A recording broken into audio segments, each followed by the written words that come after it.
A devoted friend. One morning the old water rat put his head out of his hole. He had bright beady eyes and stiff gray whiskers, and his tail was like a long bit of black India rubber.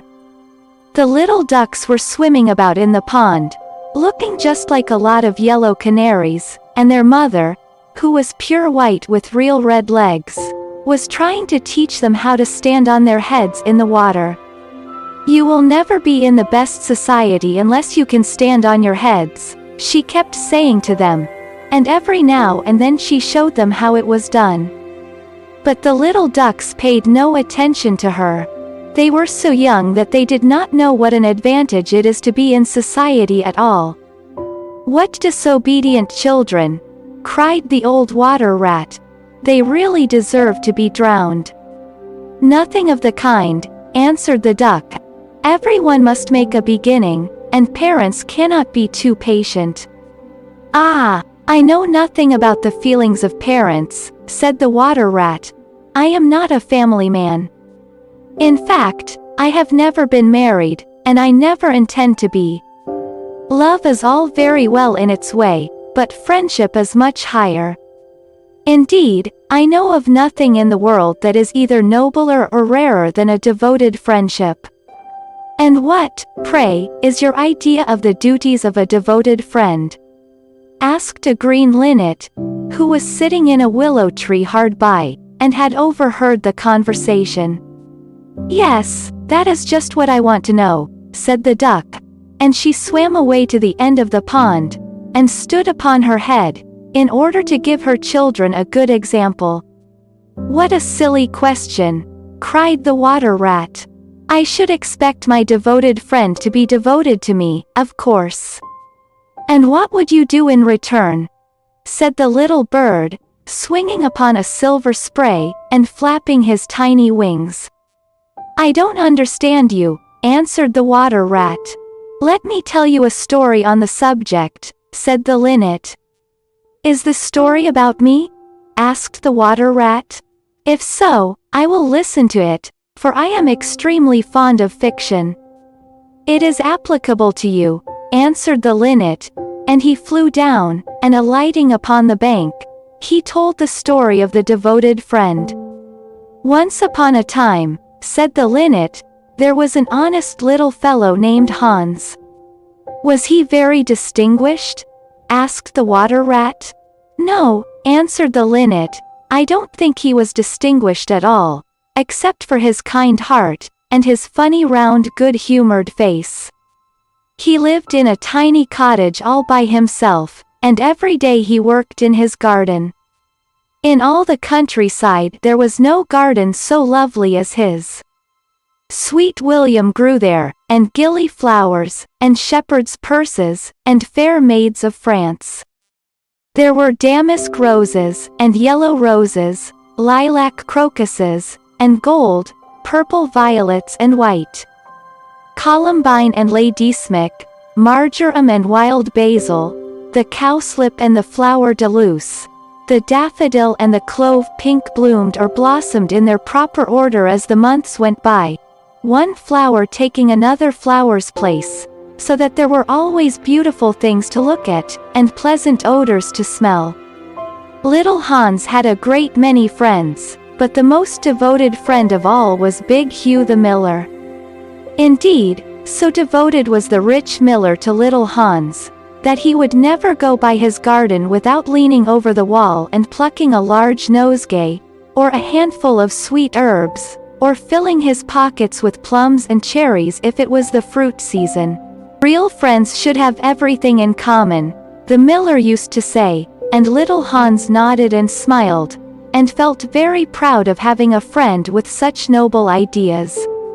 Sometimes, indeed, the neighbors thought it strange that the rich miller never gave little Hans anything in return, though he had 100 sacks of flour stored away in his mill, and 6 milch cows, and a large flock of woolly sheep. But Hans never troubled his head about these things, and nothing gave him greater pleasure than to listen to all the wonderful things the miller used to say about the unselfishness of true friendship. So little Hans worked away in his garden. During the spring, the summer, and the autumn he was very happy, but when the winter came, and he had no fruit or flowers to bring to the market, he suffered a good deal from cold and hunger, and often had to go to bed without any supper but a few dried pears or some hard nuts. In the winter, also, he was extremely lonely, as the miller never came to see him then. "There is no good in my going to see little Hans as long as the snow lasts," the miller used to say to his wife, "for when people are in trouble they should be left alone, and not be bothered by visitors. That at least is my idea about friendship, and I am sure I am right. So I shall wait till the spring comes, and then I shall pay him a visit, and he will be able to give me a large basket of primroses, and that will make him so happy." "You are certainly very thoughtful about others," answered the wife, as she sat in her comfortable armchair by the big pinewood fire. "Very thoughtful indeed. It is quite a treat to hear you talk about friendship. I am sure the clergyman himself could not say such beautiful things as you do, though he does live in a 3-storied house, and wear a gold ring on his little finger. But could we not ask little Hans up here?" said the miller's youngest son. "If poor Hans is in trouble I will give him half my porridge, and show him my white rabbits." "What a silly boy you are!" cried the miller. "I really don't know what is the use of sending you to school. You seem not to learn anything. Why, if little Hans came up here, and saw our warm fire, and our good supper, and our great cask of red wine, he might get envious, and envy is a most terrible thing, and would spoil anybody's nature. I certainly will not allow Hans' nature to be spoiled. I am his best friend, and I will always watch over him, and see that he is not led into any temptations. Besides, if Hans came here, he might ask me to let him have some flour on credit, and that I could not do. Flour is one thing, and friendship is another, and they should not be confused. Why, the words are spelt differently, and mean quite different things. Everybody can see that. How well you talk," said the miller's wife, pouring herself out a large glass of warm ale. "Really I feel quite drowsy. It is just like being in church. Lots of people act well," answered the miller, "but very few people talk well, which shows that talking is much the more difficult thing of the two, and much the finer thing also," and he looked sternly across the table at his little son, who felt so ashamed of himself that he hung his head down, and grew quite scarlet, and began to cry into his tea. "However, he was so young that you must excuse him." "Is that the end of the story?" asked the water rat. "Certainly not," answered the linnet, "that is the beginning." "Then you are quite behind the age," said the water rat. "Every good storyteller nowadays starts with the end, and then goes on to the beginning, and concludes with the middle. That is the new method. I heard all about it the other day from a critic who was walking round the pond with a young man. He spoke of the matter at great length, and I am sure he must have been right, for he had blue spectacles and a bald head, and whenever the young man made any remark, he always answered, 'Pooh!' But pray go on with your story. I like the miller immensely. I have all kinds of beautiful sentiments myself, so there is a great sympathy between us." "Well," said the linnet, hopping now on one leg and now on the other, as soon as the winter was over, and the primroses began to open their pale yellow stars, the miller said to his wife that he would go down and see little Hans. "Why, what a good heart you have!" cried his wife. "You are always thinking of others. And mind you take the big basket with you for the flowers." So the miller tied the sails of the windmill together with a strong iron chain, and went down the hill with the basket on his arm. "Good morning, little Hans," said the miller. "Good morning," said Hans, leaning on his spade, and smiling from ear to ear. "And how have you been all the winter?" said the miller. "Well, really," cried Hans, "it is very good of you to ask, very good indeed. I am afraid I had rather a hard time of it, but now the spring has come, and I am quite happy, and all my flowers are doing well." "We often talked of you during the winter, Hans," said the miller, "and wondered how you were getting on." "That was kind of you," said Hans. "I was half afraid you had forgotten me." "Hans, I am surprised at you," said the miller. "Friendship never forgets. That is the wonderful thing about it, but I am afraid you don't understand the poetry of life. How lovely your primroses are looking, by the by." "They are certainly very lovely," said Hans, "and it is a most lucky thing for me that I have so many. I am going to bring them into the market and sell them to the burgomaster's daughter, and buy back my wheelbarrow with the money." "Buy back your wheelbarrow? You don't mean to say you have sold it? What a very stupid thing to do." "Well, the fact is," said Hans, "that I was obliged to. You see, the winter was a very bad time for me, and I really had no money at all to buy bread with. So I first sold the silver buttons off my Sunday coat, and then I sold my silver chain, and then I sold my big pipe, and at last I sold my wheelbarrow. But I am going to buy them all back again now." "Hans," said the miller, "I will give you my wheelbarrow. It is not in very good repair. Indeed, one side is gone, and there is something wrong with the wheel spokes, but in spite of that I will give it to you. I know it is very generous of me, and a great many people would think me extremely foolish for parting with it, but I am not like the rest of the world. I think that generosity is the essence of friendship, and, besides, I have got a new wheelbarrow for myself. Yes, you may set your mind at ease. I will give you my wheelbarrow." "Well, really, that is generous of you," said little Hans, and his funny round face glowed all over with pleasure. "I can easily put it in repair, as I have a plank of wood in the house." "A plank of wood," said the miller. "Why, that is just what I want for the roof of my barn. There is a very large hole in it, and the corn will all get damp if I don't stop it up." "How lucky you mentioned it. It is quite remarkable how one good action always breeds another. I have given you my wheelbarrow, and now you are going to give me your plank. Of course, the wheelbarrow is worth far more than the plank, but true, friendship never notices things like that. Pray get it at once, and I will set to work at my barn this very day." "Certainly," cried little Hans, and he ran into the shed and dragged the plank out. "It is not a very big plank," said the miller, looking at it, "and I am afraid that after I have mended my barn roof there won't be any left for you to mend the wheelbarrow with. But, of course, that is not my fault. And now, as I have given you my wheelbarrow, I am sure you would like to give me some flowers in return. Here is the basket, and mind you fill it quite full." "Quite full?"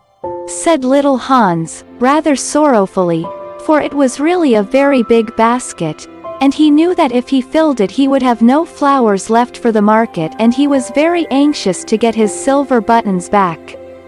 "Well, really," answered the miller, "as I have given you my wheelbarrow, I don't think that it is much to ask you for a few flowers.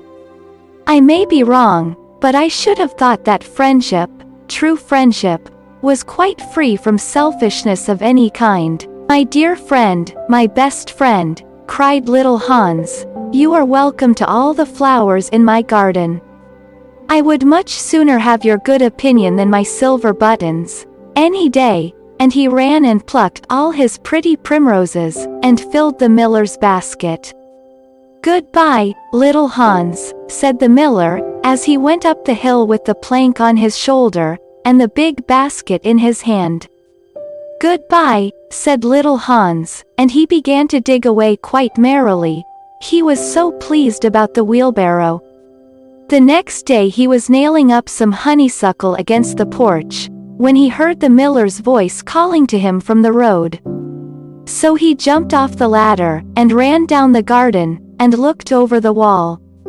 There was the miller with a large sack of flour on his back. "Dear little Hans," said the miller, "would you mind carrying this sack of flour for me to market?" "Oh, I am so sorry," said Hans, "but I am really very busy today. I have got all my creepers to nail up, and all my flowers to water, and all my grass to roll." "Well, really," said the miller, "I think that, considering that I am going to give you my wheelbarrow, it is rather unfriendly of you to refuse." "Oh, don't say that," cried little Hans. "I wouldn't be unfriendly for the whole world." And he ran in for his cap, and trudged off with the big sack on his shoulders.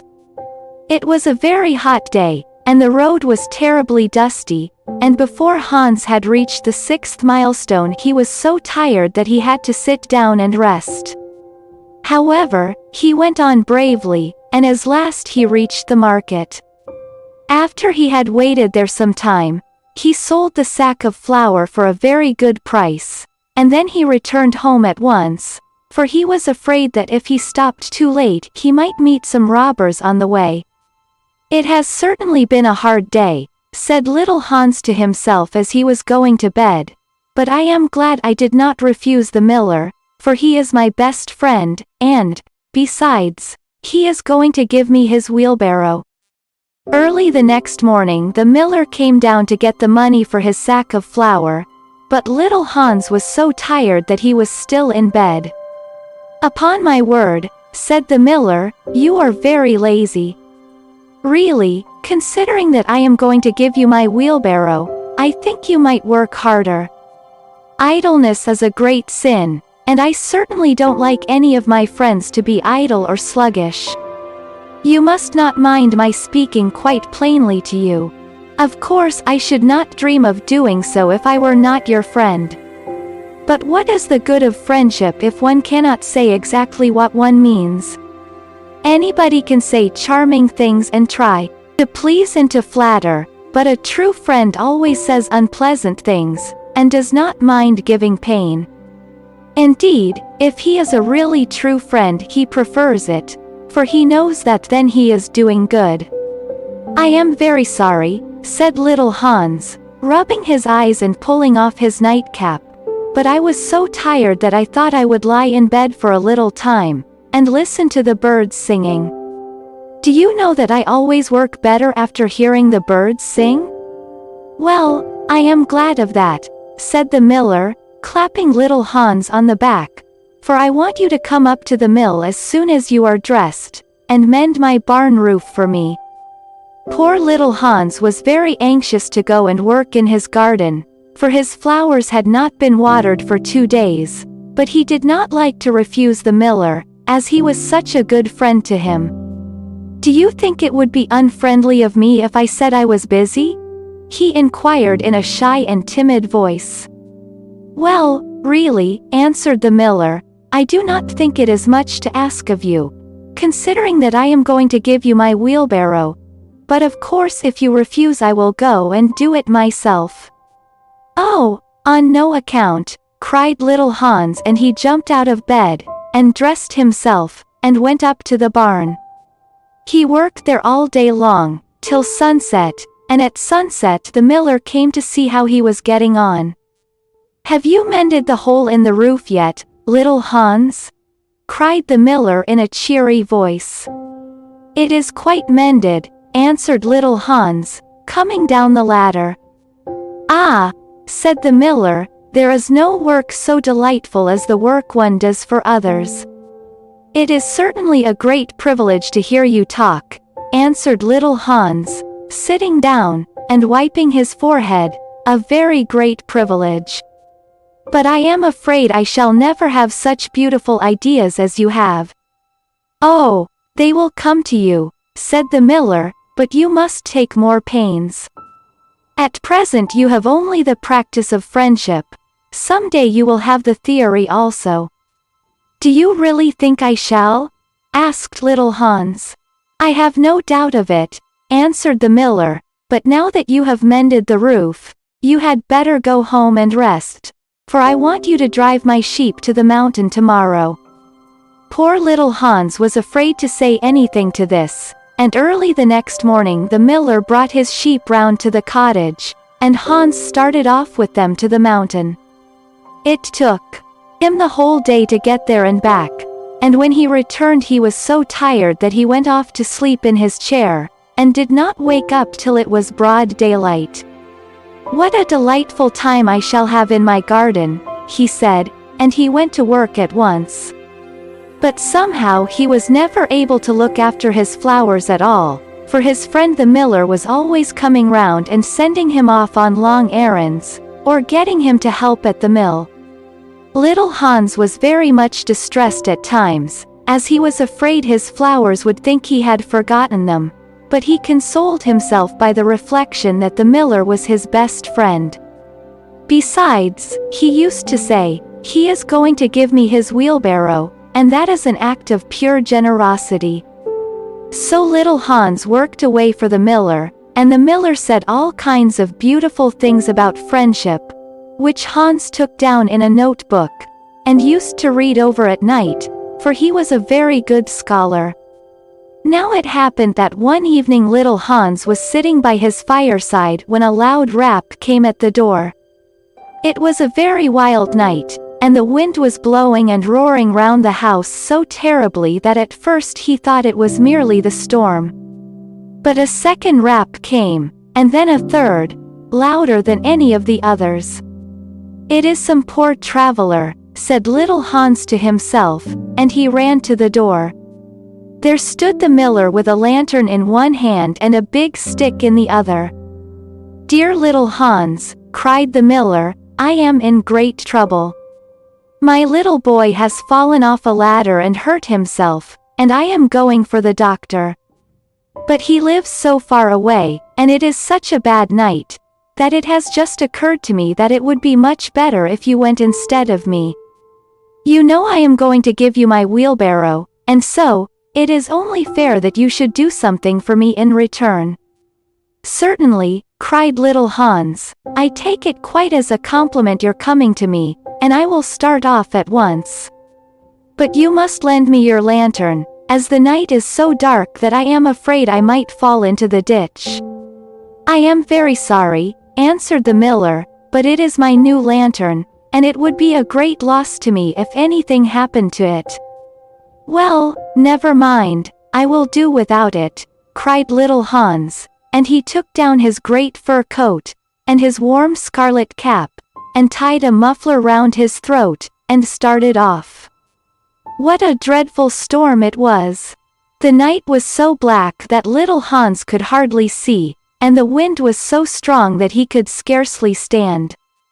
However, he was very courageous, and after he had been walking about 3 hours, he arrived at the doctor's house, and knocked at the door. "Who is there?" cried the doctor, putting his head out of his bedroom window. "Little Hans, doctor." "What do you want, little Hans?" "The miller's son has fallen from a ladder, and has hurt himself, and the miller wants you to come at once." "All right," said the doctor, and he ordered his horse, and his big boots, and his lantern, and came downstairs, and rode off in the direction of the miller's house, little Hans trudging behind him.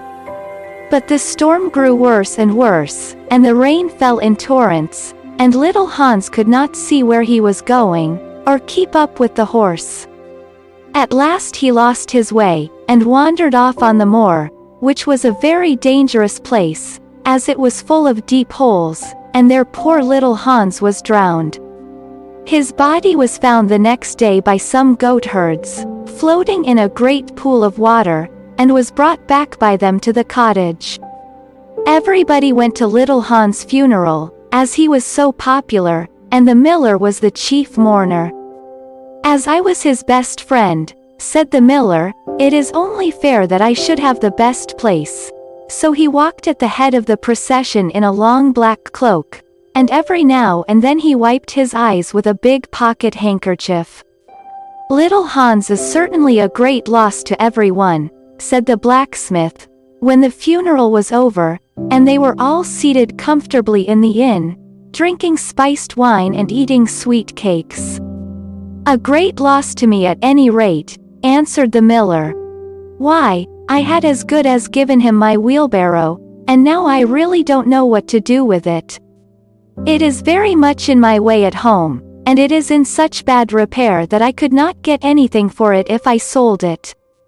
I will certainly take care not to give away anything again. One always suffers for being generous. Well, said the water rat, after a long pause. Well, that is the end, said the linnet. But what became of the miller? Asked the water rat. Oh, I really don't know, replied the linnet, and I am sure that I don't care. It is quite evident then that you have no sympathy in your nature, said the water rat. I am afraid you don't quite see the moral of the story, remarked the linnet. The what? Screamed the water rat. The moral. Do you mean to say that the story has a moral? Certainly, said the linnet. Well, really, said the water rat, in a very angry manner, I think you should have told me that before you began. If you had done so, I certainly would not have listened to you. In fact, I should have said, pooh, like the critic. However, I can say it now, so he shouted out, pooh, at the top of his voice, gave a whisk with his tail, and went back into his hole.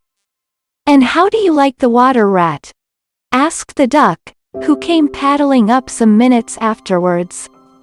He has a great many good points, but for my own part one have a mother's feelings, and I can never look at a confirmed bachelor without the tears coming into my eyes. I am rather afraid that I have annoyed him, answered the linnet. The fact is, that I told him a story with a moral. Ah, that is always a very dangerous thing to do, said the duck. And I quite agree with her.